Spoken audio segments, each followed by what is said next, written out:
and Woody likes the crooked cock. Did you guys see that Matt and Trey from South Park just put in a $3.1 million offer to buy the failing business Casa Bonita? Yeah, they just bought Casa Bonita. I don't know if Finn is familiar or Woody. So there's this restaurant that has Mexican food. I've been to a Casa Bonita many years ago. I think it was in high school. It is a Mexican restaurant, but it has stuff like cliff divers and dancing, and they throw sopapillas at you, and it's supposed to be a huge event. And it has a really cool atmosphere. It does. I remember like the bus for the trip I was on stopped, like, we're going to Casa Bonita.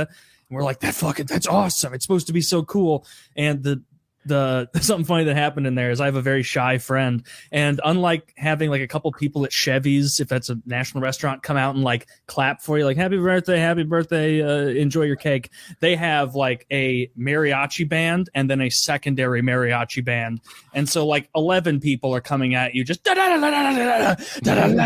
so loud. And I remember going over and telling them, like, my friend Tim, he's such a great guy.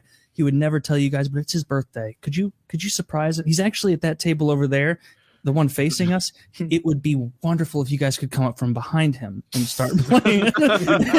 and I remember just watching it. Like, do you think they know the scoop on this? They're not. I don't know. Are they buying your story? Barely. They didn't even respond to me in English. Like, see, okay. And then they just went back. And I remember, like, it was like watching the video of the towers fall, where I saw them come behind him, and they got into like one. And he just like turned around and then got up and like jogged to the bathroom, and it was so fucking funny. But either way, the food is reprehensible. It's borderline inedible.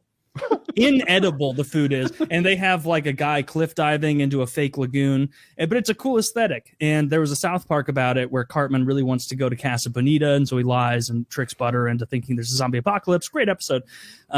But yeah, it's a failing business because their food is so bad, and Matt and Trey bought it, and they're going to try and get it back on its feet. First step, Matt and Trey, I know they're both listeners, redo the whole menu. It's got to be better food. If even the tortillas are bad, you have to go back to ground zero and rebuild. Yeah, it's a really good episode of South Park. It's one of the earlier ones, and it's one of my favorite ones. I think it's the first really good Butters episode, maybe. It's good. It's either Kyle. I think it's Kyle's birthday, and he's like, "Yeah, my mom's taking me to Casa Bonita," and Cartman like perks up. "Oh yes, Casa Bonita, my favorite place in the world." And he's like, "Dude, you're not invited." He's like, "What?" "Yeah, I'm taking Butters." And so Cartman has to find a way to take Butters out of the picture, so he gets that invite, and it's pretty horrific what he does to Butters. Yeah, but the episode, like in the episode, Cartman is doing like the sopapillas, please, like with a little flag.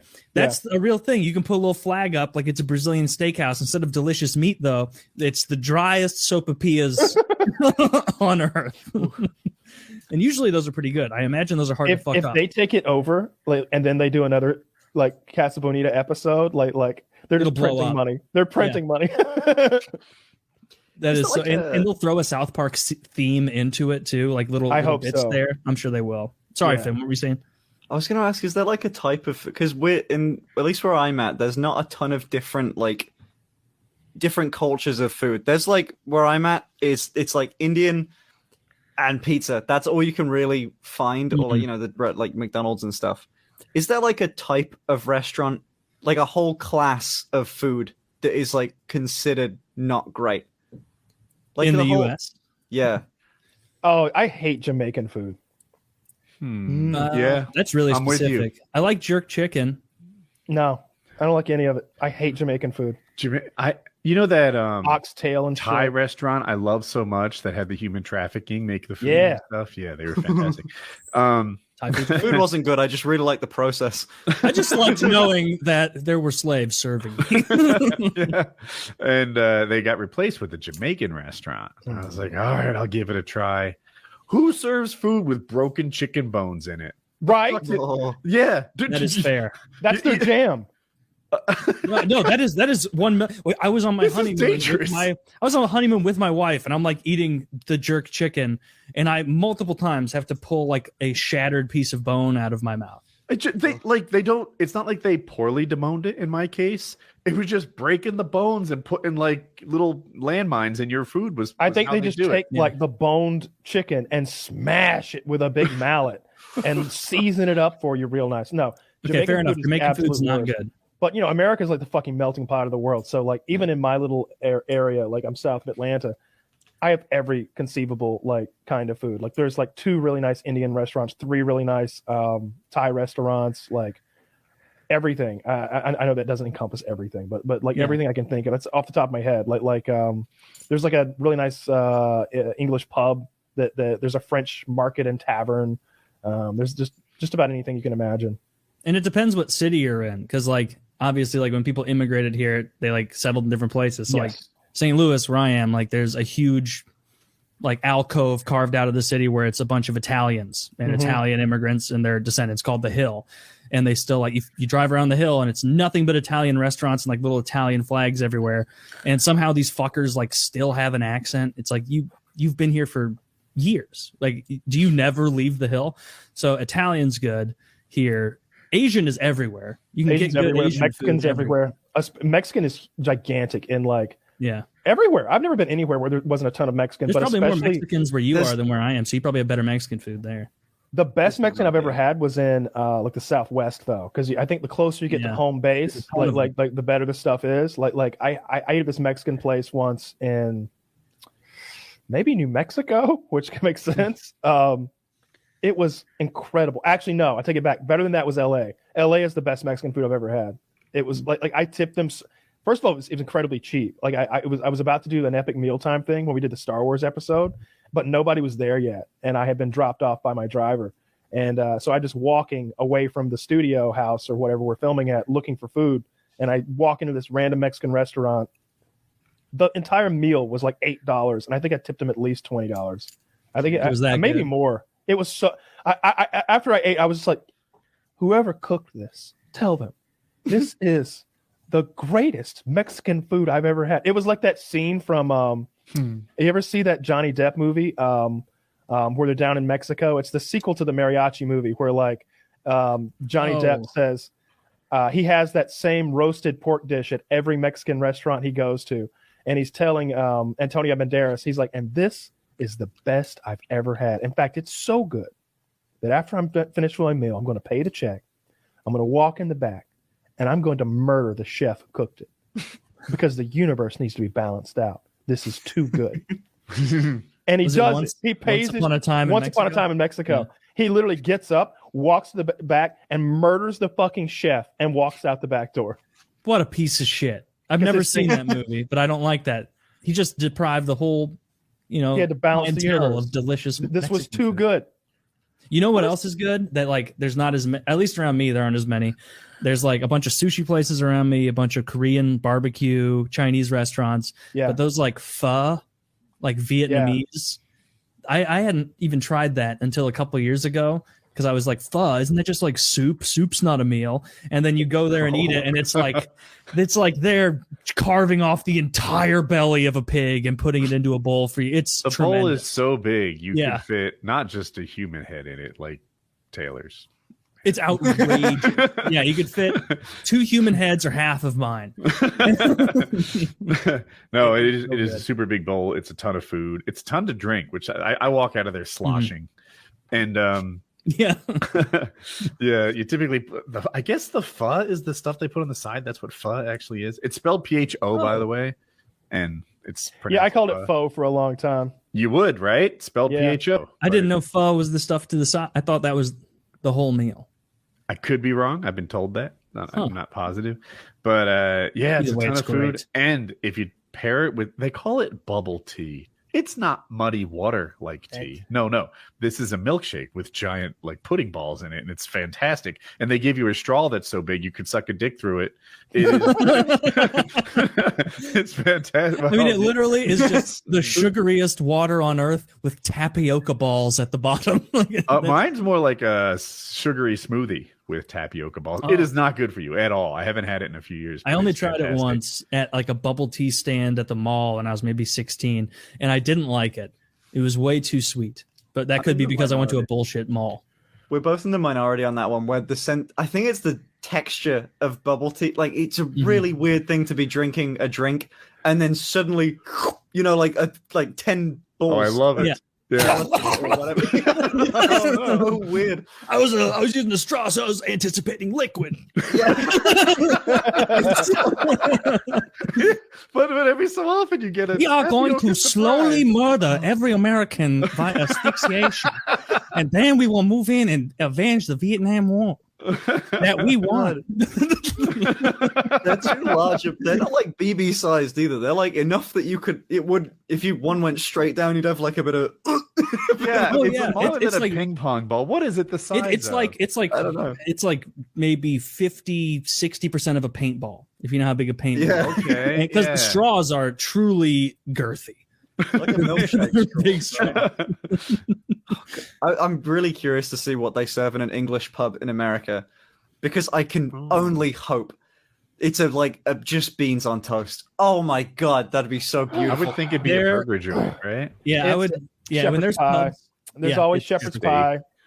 I heard one of my favorite things. I heard you shit talk beans on toast. It's undeserved. It's good. Beans on toast is vile. You put your silly knife away, first of all. And second of all, it's vile. I like his knife. Is it still the Benchmade you're holding? I'm growing random He got the knife out like he was threatening me for making fun of his beans on toast. That's what was implied. That's what was implied. He's going to stab you with that practice. I'll kiss you right on the lips. You come over here with that knife.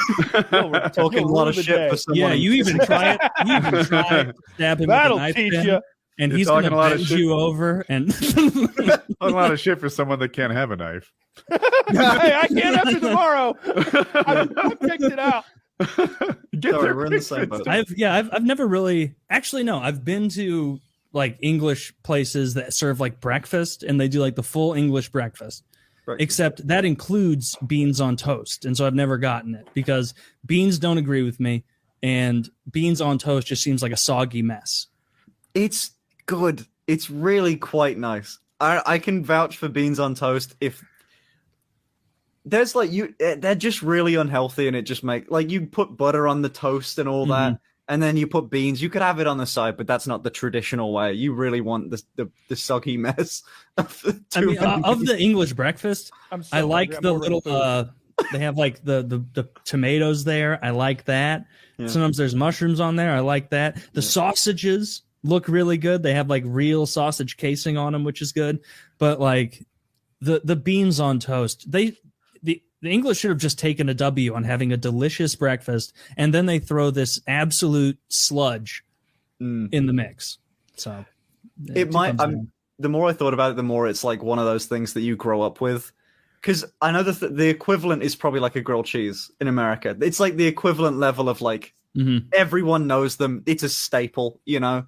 It's the easiest quick meal. It's not. But do you like grilled cheese? You probably had a grilled cheese. I remember the day I was told about a grilled cheese. Like I was 17 when I got told that grilled cheese exists. It's just a grilled cheese sandwich. I know. You guys conquered the world. Oh, you know, you can put the cheese on there instead of putting beans on it. You can put cheese on it.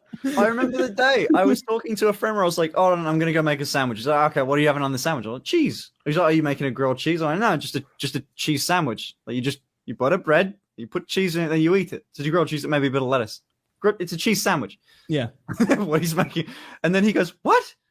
Like you put the cheese with the butter on the inside?" He's like, "Well, yeah." No, you put the butter on the outside. And in my brain, that didn't compute. I was like, but your hands. Skip the butter. Mayonnaise. You want to use mayonnaise on the outside and the inside. Forget the butter. What are you, retarded? You need the butter. What other backwards advice do you have? Do you put the relish on the outside, Kyle? Forget the butter and order your drugs in the mail.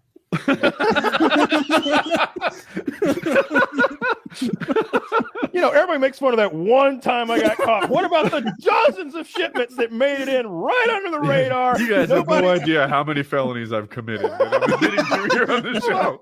Nobody ever talks about that. All the times I won, like one loss, right? Like we're over here fucking undefeated season after undefeated season. We lose one game, and all of a sudden, what a fool!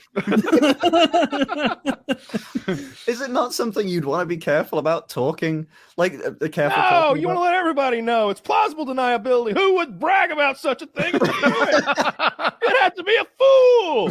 Talking like a man that's been to court. Your Honor, you think my client is if you truly think my client is foolish enough to do something like this, then can we really try him as a competent adult man?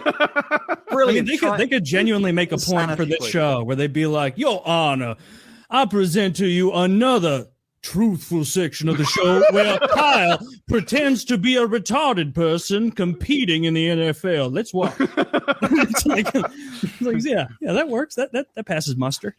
Oh God, yeah. No, I had a plan. If after the TTE, no, I was totally normal before I got tackled.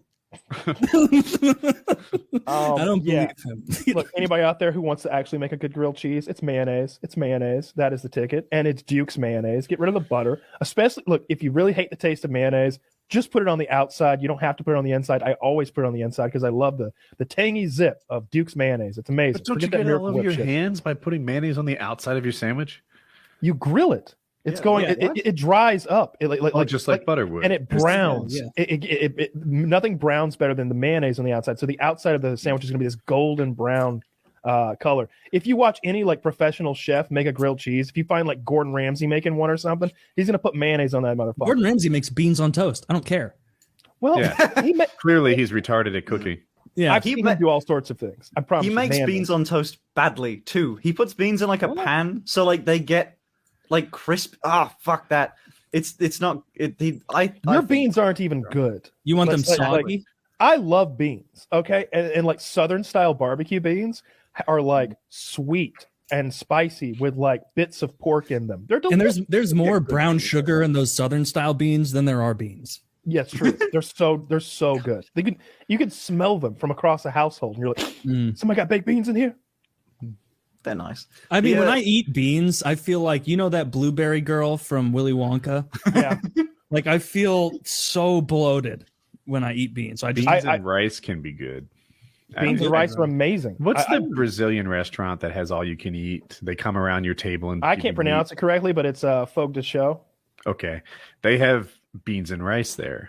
And I like it so much that I devote some of my precious stomach space in an all-you-can-eat meat restaurant to beans and rice. It's just very good.